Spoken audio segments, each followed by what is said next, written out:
ஒரு பெண்ணுக்கு ஒரு இந்த மாதிரி வன்கொடுமை நடந்தா, அதுவும் பாலியல் ஒரு தொல்லை நடந்தா, நீங்க கட்சிக்கு அப்பாற்பட்டு இருந்து முதலமைச்சருங்கிற முறையில முன்னாடி ஏன் மண்ணுல கண்ணகி பிறந்த தமிழ்நாட்டுல ஒரு பிரச்சனை பெண்ணுக்கு வந்திருக்குன்னா முன்னாடி நான் நிப்பேன், ஒரு அண்ணனாக நிப்பேன் சொல்லிக்கூடிய ஒரு முதலமைச்சர் பெண்களுக்கு எதிராக இவ்வளவு வன்கொடுமைகள் நடக்கும் போது பார்த்தும் பார்க்காத மாதிரியும் நீங்க சைட்ல போயிட்டே இருக்கீங்க, எதுவும் நடக்காத மாதிரி. ஏன் இந்த பிரச்சனை வரும்போது நீங்க என்ன பண்ணிருக்கீங்க? இம்மீடியட்டா ஒரு போலீஸ்காரங்க என்ன சொல்லிருக்காங்க, எங்களுக்கு சார் சொன்னாரு, அதனால்தான் அந்த ஞானசேகரன் நாங்க விட்டு வேண்டியதா இருந்தது.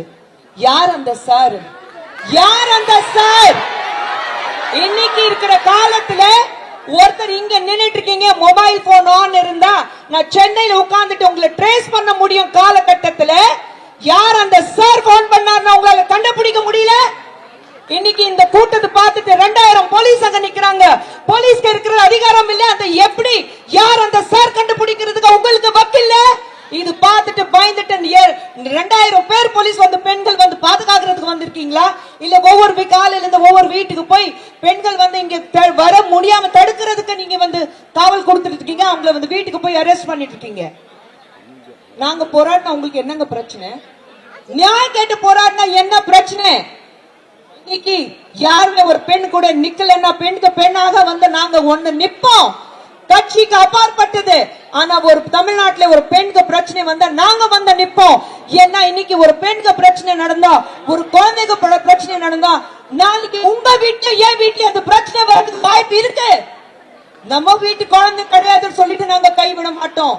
ஒவ்வொரு குழந்தை எங்க குழந்தை, ஒரு தாயங்கிறது முறையில நான் சொல்றேன், ஒவ்வொரு வீட்டுல வாழ்ற குழந்தை இந்த மாதிரி நான் பார்த்துட்டு இருக்கேன். எங்களுக்கு வேணும் நீதி, நியாயம், பெண்களுக்கான பாதுகாப்பு. இன்னைக்கு குழந்தைங்க வெளியில போனாக்கா, பள்ளிக்கூடத்துக்கு போனாலும் ஐயோ திரும்பி வருவாளா, வாசல்லயே போதை பொருட்கள் விற்கிறாங்க. அது யார் பண்ணது? உங்க ஆட்சியில போதை பொருட்கள் இன்னைக்கு தமிழகத்துல எங்க போனாலும் குழந்தைங்களுக்கு ஈஸியா போதை பொருட்கள் கிடைக்குது. அது யார் ஆட்சியில? உங்க ஆட்சியில. ஒருத்தர் சாதிக் பாட்சாவை கைது பண்ணாங்க, அவர் யாரு? உங்க கூட நின்னுட்டு போட்டோ எடுத்துட்டு உங்க கட்சியில ஒரு முக்கியமான பொறுப்புல இருந்த சாதிக் பாட்சா. நீங்க என்ன பண்ணீங்க? அரெஸ்ட் பண்ணி உள்ள வச்சிருக்கீங்க. ஆனா அதுக்கப்புறம் ஏதாவது நடவடிக்கை இருக்கா? அது யார் கூட சம்பந்தப்பட்டது? அது சாதிக் பாட்சா தனியா பண்ண முடியுமா? உங்க கட்சியில இருக்கிறவங்க எத்தனை பேர் அதுல உடனடியாக கூட நின்னுட்டு வேலை செஞ்சிருக்காங்க உங்களுக்கு தெரியும். ஆனா என்ன ஆக்ஷன் எடுத்தீங்க? ஒரு ஆக்ஷன் எடுக்க முடியல.